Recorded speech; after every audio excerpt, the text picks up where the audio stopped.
မြန်မာထမင်းဆိုင်တွေမှာရောင်းတဲ့ဝက်ကလီစာဟင်းအချိုချက်နည်းလေးကိုမျှဝေပေးတော့ဖြစ်ပါတယ်။နောက်တစ်ခုကလမ်းဘေးမှာဝတ်သားတုပ်ထိုးကြိုက်တဲ့သူတွေအတွက်ဝက်ဥပိတ်လုံနည်းလေးပါကျွန်တော်မျှဝေပေးတော့ဖြစ်ပါတယ်။ဝက်ကလီစာဟင်းလေးနဲ့အားလုံးပဲထမင်းစားကြပါအောင်ခင်ဗျာ။အရင်ဆုံးဝက်ကလီစာလေးတွေကိုရေစစ်သက်စီပြီးတော့နေတော်လေးတွေတုံးထားပါမယ်။ဥပိတ်ကိုလည်းအတွင်းပြင်တခြားလေးနှက်ဆောင်ရေစစ်ပေးထားလိုက်ပါမယ်။အရသာတော့ကတော့စက်သားမဝင်စားရဲ့နှမျိုးပဲကျွန်တော်တုံးထားပါတယ်။ချမုံစားတဲ့သူတွေကတော့နင်းငယ်အသုံးပြုလို့ရပါတယ်စနစ်မုတ်လေးပါထည့်ပြီးတော့တမတော့အောင်နေပေးထားလိုက်ပါမယ်ဗီဒီယိုအရှိမှပြောခဲ့သလိုပဲဝက်ဥပိတ်ထိုးနည်းလေးကိုတစ်ခါလေးသင်ပေးမယ်ဆိုတာ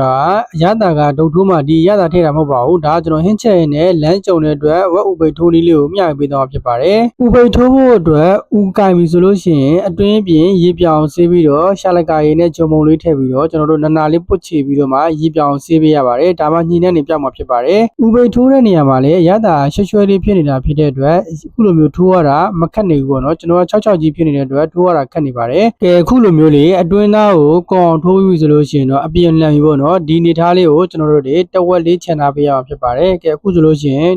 ်ဒါဥပိတ်ထိုးဖို့အတွက်နှစ်ခုထပ်ပြီးသွားပြီပေါ့နော်ဒါတော့နောက်တစ်ခုကျွန်တော်တို့ထပ်ပေးရမှာဖြစ်ပါတယ်နောက်တစ်ခုထပ်ဖို့အတွက်အခုမြင်တွေ့နေရတဲ့ဥကိုပြောင်းပြန်လှန်ပေးရမှာဖြစ်ပါတယ်ဥပိတ်ကျော်တို့ဥပိတ်တို့ထိုးတို့မှာဈေးကြီးပေးရတယ်ဆိုတာကအခုလိုမျိုး၄၅တက်ထပ်ပြီးမှစားလို့ကောင်းတာဖြစ်ပါတယ်သူကများများလေးထက်လေဥပိတ်ကကြစ်ကြစ်ကလေးနဲ့ပို့ပြီးတော့စားလို့ကောင်းနေဖြစ်ပါတယ်အလုံနာတဲ့ရက်နဲ့အခုလိုမျိုးဥပိတ်လေးတွေများများရတဲ့ရက်ကြုံလို့ရှိရင်ကျွန်တော်ဥပိတ်ထိုးနည်းလေးကိုမျှဝေပေးတော့မှာဖြစ်ပါတယ်ဒီဥပိတ်လုံနည်းလေးကတော့ကျွန်တော်အသက်18လောက်တည်းကလောက်လာတာပေါ့နော်2နှစ်လောက်လောက်လာပြီးတော့အခုမလောက်တာလည်းတော်တော်လေးကြာပါပြီ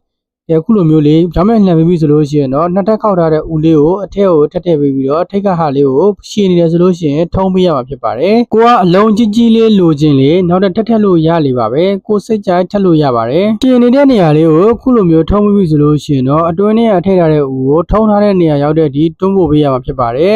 တွန်းပိုးလိုက်တဲ့ထိတ်ကိုလည်းကျွန်တော်တို့ပြန်မထွက်လာအောင်လို့တောကြထိုးတဲ့လေးနဲ့ပိတ်ပေးထားမှာဖြစ်ပါတယ်အခုလုံးပြထားတဲ့ဥပိတ်က3တက်ပဲရှိသေးတဲ့အတွက်ပြုတ်လေးဖြစ်နေတာပေါ့နော်မှန်တကယ်တော့ဥပိတ်က5တက်6တက်လောက်မှတင်းတင်းလေးနဲ့ဖောင်းဖောင်းလေးဖြစ်နေတာပါကဲအခုလိုမျိုးလေးထုံးထားတဲ့နေရာဒီဆွဲချပေးပြီဆိုလို့ရှိရင်တော့ထိတ်ကထွက်နေတဲ့အစလေးကိုလည်းတောကြထိုးတဲ့လေးနဲ့အခုလိုမျိုးပိတ်ပေးထားမှာဖြစ်ပါတယ်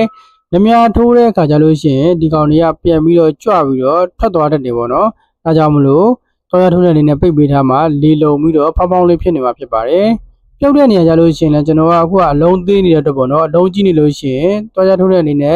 အလေလေးတွေကိုလေဖောက်ပေးရပါတယ်။အခုလိုနေထားရောက်ပြီဆိုလို့ရှိရင်ကျွန်တော်တို့တွေဥပိတ်လေးရပြီပေါ့နော်။ဟင်းနဲ့ချက်ဖို့အတွက်စက်သွန်ဖြူနေခြင်းလေးကိုအခုလိုမျိုးညနေအောင်ထောင်းထားပါမယ်။အိုးတဲ့စီလေးနဲ့ငှက်ထည့်မယ်စီပူလာပြီဆိုလို့ရှိရင်စနစ်မုံလေးထည့်ပါမယ်။ညနေအောင်ထောင်းထားတာပဲဖြစ်ဖြစ်ဆက်နေကြိတ်ထားတာပဲဖြစ်ဖြစ်စက်သွန်ဖြူနေခြင်းလေးကိုအနံလေးမွေးပြီးတော့ကျွတ်သွားတဲ့ဒီစီမွန်းတက်ပေးလိုက်ပါမယ်။ဒီနေ့မှာအနံလေးမွေးအောင်လို့ကရဝေးနဲ့တကြပိုးကောက်လေးအနေငယ်ထည့်လိုက်ပါမယ်မြန်မာထမင်းဆိုင်ရဲ့လှုပ်ဝက်ချက်ကတော့ကျွန်တော်တို့စက်သွန်အဖြူနေခြင်းကိုအခုလိုမျိုးအများကြီးပိတ်တာလောက်ကိုကျွန်တော်တို့ကြိုတင်ပြီးတော့စီတက်ထားတာဖြစ်ပါတယ်စီတက်ပြီးတဲ့အချိန်မှာကော်ဘူးလေးကိုထည့်ပြီးတော့ရေခဲတက်ထဲမှာခဲရတာဖြစ်ပါတယ်သားလေးတွေကိုတော့ကိုလိုတလောက်ပဲနေ့စဉ်ထုတ်ပြီးတော့ချက်ပြီးတော့လိုအပ်တာနဲ့သူကစီတက်ဆရာမလိုတော့ဘူးအသားကိုပဲလုံးပြီးတော့ခုလိုမျိုးစီတက်ထားတဲ့စက်သွန်အနီနှစ်လေးနဲ့လုံးပြီးတော့ပြန်ချက်ထားတာဖြစ်တဲ့အတွက်ချက်ရတာအရင်မြင်ပါတယ်ရတာတော့ကျွန်တော်တို့ငပြရဲ့စက်သားဘော2မျိုးပဲတုံးလိုက်ပါတယ်အချုံမုံရှိတဲ့သူကတော့ချုံမုံနေငယ်တုံးပေါ့နော်ကဲရတာလေးထည့်ပြီးလို့ပေါ့ငံလေးမြည်ပြီးဆိုလို့ရှိရင်တော့ဖုံးလေးအုပ်ပြီးတော့ရေခန့်အောင်ချက်လိုက်တာနဲ့အသားလေးနူးပါ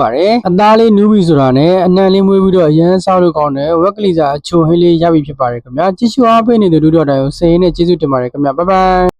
တက်ရွယ်လေးတွေရလာကြပြီဆိုတာနဲ့အမျှအားရင်လေးတွေကကုန်ခန်းလာတတ်ပါတယ်ကျွန်တော်တို့တွေအားစေးကိုအမြဲတမ်းတောက်ဖို့အဆင်မပြေတဲ့သူများအတွက်အခုလိုမျိုးချက်ပေါင်းလေးလေးကိုကျွန်တော်ပြပေးမှာဖြစ်ပါတယ်အားတက်လည်းပြေးသွားသလိုစားရတာလည်းအရသာရှိပါတယ်လူကြီးလူငယ်တွေအတွက်လည်းရန်အောင်မှာအသုံးဝင်ပြီးတော့အဆင်ပြေတဲ့ချက်ပေါင်းလေးဖြစ်ပါတယ်ဗျာအာဟာရတက်ပြေးသွားဖို့ချက်ပေါင်းမယ်ဆိုလို့ရှိရင်တော့ပမာချက်နဲ့ချက်နေမှာကိုအသုံးပြုပေးတာကောင်းပါတယ်အကောင်းဆုံးကတော့ပမာချက်ပေါ့နော်ကျွန်တော်တို့ပမာချက်တစ်ကောင်အသုံးပြုပေးထားပါတယ်60သားကြွကြွရှိတယ်ပေါ့နော်အကောင်တကောင်ကျွန်တော်အသုံးပြုပေးရပါတယ်ရတာတို့ကတော့စက်သားမုံထည့်ပါမယ်စက်သားမုံတစ်ထုပ်ထည့်လိုက်ပါတယ်ပေါ့နော်စားလေးထည့်ပါမယ်ခင်ဗျာပင်ကပြရဲ့အကျဲလေးထည့်ပါမယ်ဒါကတော့ကျွန်တော်နှမ်းစီမွေးလေးထည့်လိုက်ပါတယ်ခင်ဗျာအနံလေးပို့ပြီးတော့မှုရအောင်ပါမြေကောင်းစီလေး5စီထည့်လိုက်ပါတယ်ချင်းစက်သွန်ဖြူဓာတ်ပဲထားတာလေးထည့်ပါမယ်ဒါကတော့အယောင်လေးနည်းငယ်အတွက်ပင်ကပြရဲ့အပစ်ကလေးနည်းငယ်ထည့်ပြီးတော့စက်သားကိုနာလေးစုပ်နေပေးရပါမယ်ခင်ဗျာဒါလေးကိုနေပြီးတော့ချိန်မှာကျွန်တော်တို့အနည်းဆုံးနိုင်ဝက်လောက်နှက်ထားပေးတာပို့ပြီးတော့ကောင်းပါတယ် ကြက်သားလေးတွေကိုခုလိုမျိုးစုံနေပြီဆိုလို့ရှိရင်တော့ကျွန်တော်တို့စပြီးတော့ပေါင်းပါမယ်ကျွန်တော်တို့အချိန်မရတဲ့အတွက်နှစ်ချိန်မရှိလိုက်တော့ဘူးပေါ့နော်တခါတည်းတန်းပေါင်းမှာဖြစ်ပါတယ်အရသာနှက်ထားတဲ့ကြက်သားလေးတွေကိုမိဖို့တင်ပြီးပြီဆိုလို့ရှိရင်တော့ရေလေးထည့်ပါမယ်ခင်ဗျာရေလေးနည်းငယ်ထည့်ပြီးဆိုလို့ရှိရင်တော့ဒါကတော့ကျွန်တော်ကတော့ဘဲဥပါထည့်ပြမှာဖြစ်ပါတယ်ကဲအချိုအတွက်ကိုမုံလာဥနီအာလူးနဲ့မုံလာဥပြူလေးပါတခါတည်းထည့်ပေါင်းလိုက်ပါတယ်ဒါဆိုလို့ရှိရင်တော့ကြက်သားရဲ့အရသာအရန်ချိုပြီးတော့မှ